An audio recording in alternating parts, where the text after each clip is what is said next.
There are things that professional baseball managers are trained never to say in public. Never show weakness. Never give the opponent a psychological edge. Never admit, in front of a microphone, that the other team has something you cannot answer. Never say out loud what every person in the room already knows, that you are facing a problem that your rulebook does not have a solution for. Craig Starten said it anyway. After 2 consecutive losses. After 2 games of watching his lineup do everything right, work counts, make contact, run the bases well, execute the fundamentals, and still come away with nothing. After 2 games of sitting in the dugout and watching Shohei Ohtani operate on the other side of the field in a way that made the careful preparation his coaching staff had done feel almost beside the point. He stood at the podium. He looked at the reporters. And he said it. This is just too unfair. 5 words. Said by a professional manager who has spent a lifetime in this game. Who has seen great players. Who has managed against great players.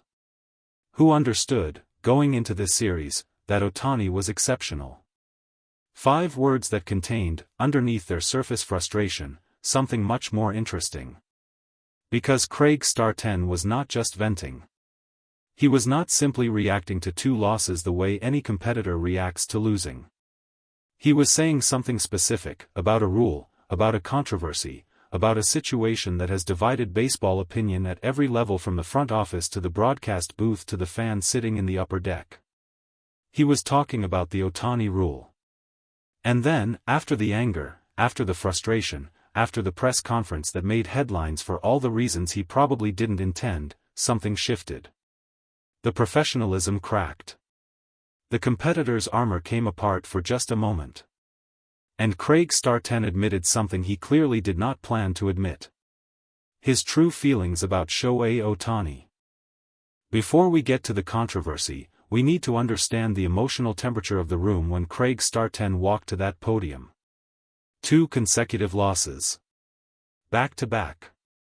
Against a team anchored by a player your entire pitching staff has prepared specifically to limit, and the preparation did not work. Not because the preparation was bad. Not because the pitchers executed poorly. But because the player on the other side of the field found answers that the preparation had not accounted for. That is a specific kind of frustration. It is different from losing because your team made errors, or because the other team got lucky, or because one pitcher had a bad night. Those losses are digestible. You identify the mistake, you correct it, you move on.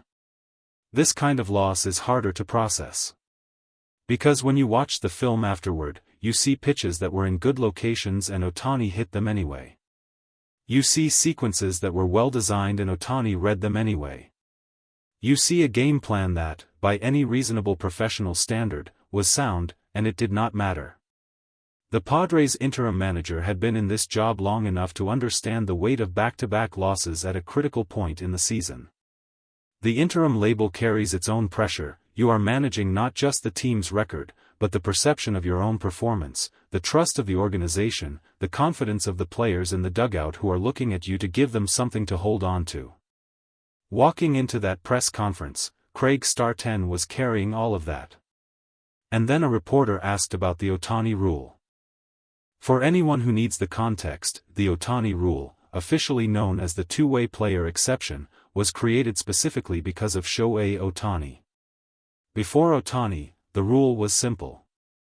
If a pitcher is removed from the game on the mound, he can remain in the lineup as a designated hitter. But if the DH slot turns over, if the DH is removed, the pitcher must also leave the game. The rule worked fine for decades. Because no pitcher was also a legitimate everyday hitter. The scenario it was designed to address, a pitcher who was also one of the best offensive players in the lineup, simply did not exist. Then Ohtani existed. And Major League Baseball had to confront a problem it had never anticipated. What do you do when the starting pitcher is also the most dangerous hitter in your lineup? What do you do when pulling him from the mound for pitch count reasons should not require you to also lose his bat, because his bat is genuinely too valuable to sacrifice? The answer was the Ohtani Rule. A specific exception, created for a specific player, that allows him to remain in the game as a designated hitter even after he has finished his innings on the mound, as long as he started the game as the pitcher. To most people watching at home, this sounds reasonable. Practical, even. It acknowledges a reality that the old rules were not designed to handle. To Craig Starten, standing at that podium after 2 consecutive losses, it did not sound reasonable at all. "This is just too unfair," he said. And what he meant, what the context makes clear, is that the rule gives Ohtani something no other player in baseball has. It gives him the ability to exist in 2 roles simultaneously, protected by a rule that bends the structure of the game specifically to accommodate him. You cannot plan for a pitcher and a cleanup hitter in the same body. You cannot build a scouting report, a pitching plan, a defensive alignment, a bullpen strategy, for both. The rule does not just allow Ohtani to play both ways. It forces every opposing manager to defend against both ways, simultaneously, without the traditional tools the game provides for managing that kind of threat. Craig Starten is not wrong. It is unfair. The question, the more interesting question, is whether unfair is the right frame for something that is simply unprecedented. Let's slow down and look at that press conference carefully. Because Craig Starten is not a man who speaks carelessly. Interim or not, he has been in professional baseball long enough to know what a microphone costs you. He has sat in enough post-game rooms to understand that what you say in the first 20 minutes after a loss will be replayed, analyzed, and quoted in ways you cannot fully predict. He said, "This is just too unfair anyway." Which tells you something about the emotional state he was in. Not out of control, he remained composed, he spoke clearly, he did not throw anyone under the bus. But the frustration was real and it came through in that phrase in a way that press conference discipline could not fully contain. After saying it, he elaborated. He spoke about the difficulty of preparing for a player who shifts roles within a single game. He spoke about the competitive disadvantage of facing a lineup that has Ohtani's bat available in the late innings after his arm has already done damage in the early innings. He was specific. He was measured. But underneath every specific, measured word was the same core feeling. He had prepared as well as he could. His staff had done the work. And the Ohtani rule had still given the other team something his preparation could not neutralize. What is remarkable about that press conference, what became the talking point not just for baseball media but for the broader sports conversation that followed, is not the anger. Anger after 2 losses is normal. It is expected. It is professional. What is remarkable is what came after the anger. Somewhere in the middle of that press conference, the tone changed. It was not a dramatic shift. It did not happen because a reporter asked a particularly clever question or because Starten made a deliberate decision to change direction.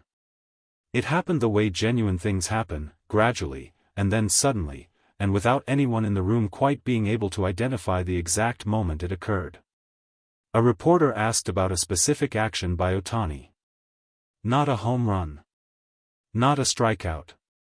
Not a play that showed up in the highlight reel or added to the statistical line that was already making the ERA leaderboard look confused. A specific action. Something Ohtani did, the kind of thing that gets noticed by people paying close attention and missed entirely by everyone else. And Craig Starten, the man who had just spent several minutes explaining why the Ohtani rule was fundamentally unfair to opposing managers, who had just articulated the competitive disadvantage with real precision, who had come to that podium carrying the weight of 2 consecutive losses, stopped. He paused. And then he smiled. It was a small smile. The kind that is almost involuntary, that arrives before the decision to let it arrive, that the face produces before the professional manager can get there and stop it. The kind of smile that means, I did not want to feel this right now, but I feel it anyway. And he said, quietly, that he could not help it. Whatever Ohtani had done, whatever that specific action was, had broken through. Not the ERA. Not the wins. Not the rule controversy. Something smaller and more human than any of those things had gotten through the armor of a manager who was frustrated and tired and carrying the weight of 2 losses. He admitted it out loud. His true feelings about Shohei Ohtani. They were not what you would expect from a man who had spent the previous minutes describing how unfair it all was. What was it that Ohtani did? Context matters here. Because the action that broke through Craig Starten's frustration was not a baseball action. It was not a pitch or a swing or a defensive play. It was something that happened in the margins of the game, the kind of moment that most broadcast cameras miss because they are following the ball.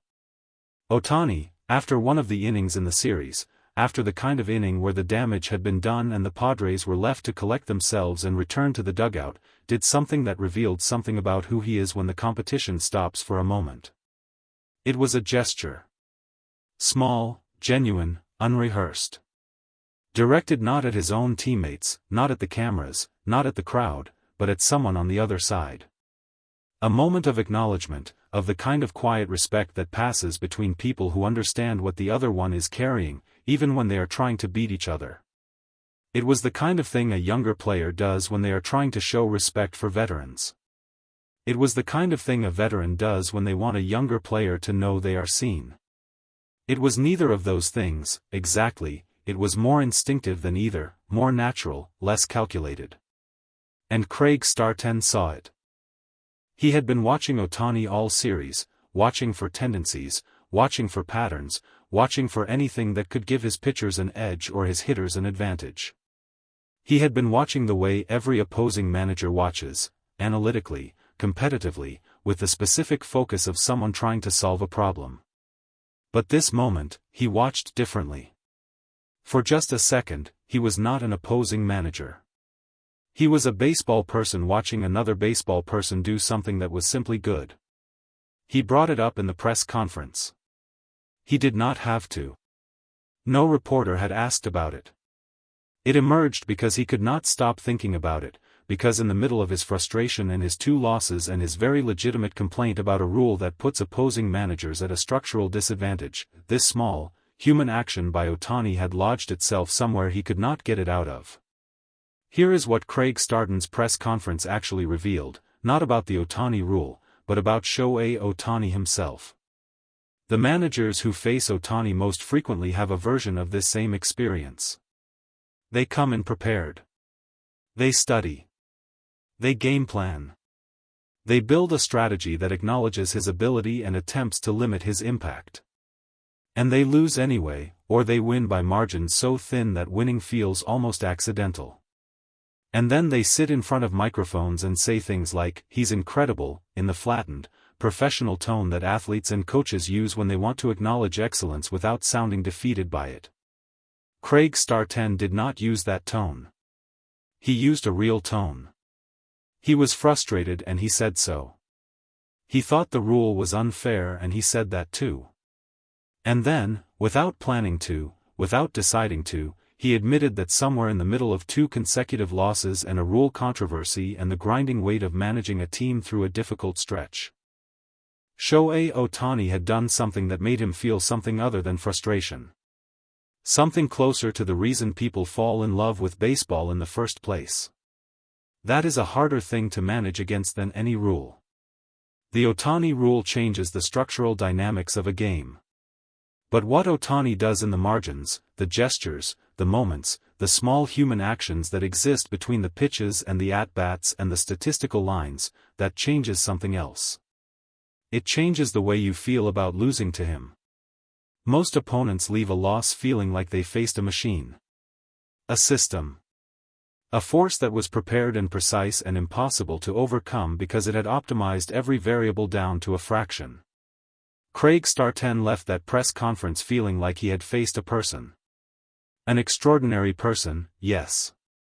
A deeply frustrating person to manage against, absolutely. A person protected by a rule that he maintains is not fair, without question. But a person. And that, in its own way, made it harder. And better. Simultaneously. When people talk about the greatest press conferences in baseball history, they tend to talk about the dramatic ones. The ones where managers throw bases or argue with umpires or say something that becomes a cultural moment. Craig Starten's press conference after 2 consecutive losses to Shohei Ohtani will not be remembered that way. It will be remembered as one of the most honest ones. Because in the space of a few minutes, he did something very few people in professional sports do in front of a microphone. He told the truth about all of it. The frustration. The structural problem he believed the rule created. The competitive disadvantage that no amount of preparation had been able to close. 2 losses that stung in the specific way losses sting when you did everything right and it did not matter. And then he told the truth about the other part too. The part that coexisted, uncomfortably, alongside all of that frustration. The part that a small, unrehearsed gesture by Ohtani had pulled out of him without his permission. He admired him. Not the statistics. Not the ERA. Not the rule. Not the two-way performance that was making American commentators reach for words they could not find. Him. Shohei Ohtani, the person, doing something small and genuine in the middle of a competitive baseball series, seen by one opposing manager who was paying close enough attention to catch it.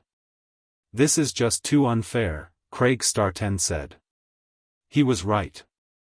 But the smile that came after it told you everything about why, even knowing it is unfair, even carrying 2 losses, even standing at a podium with every reason in the world to stay angry, some things are simply too good to stay angry at.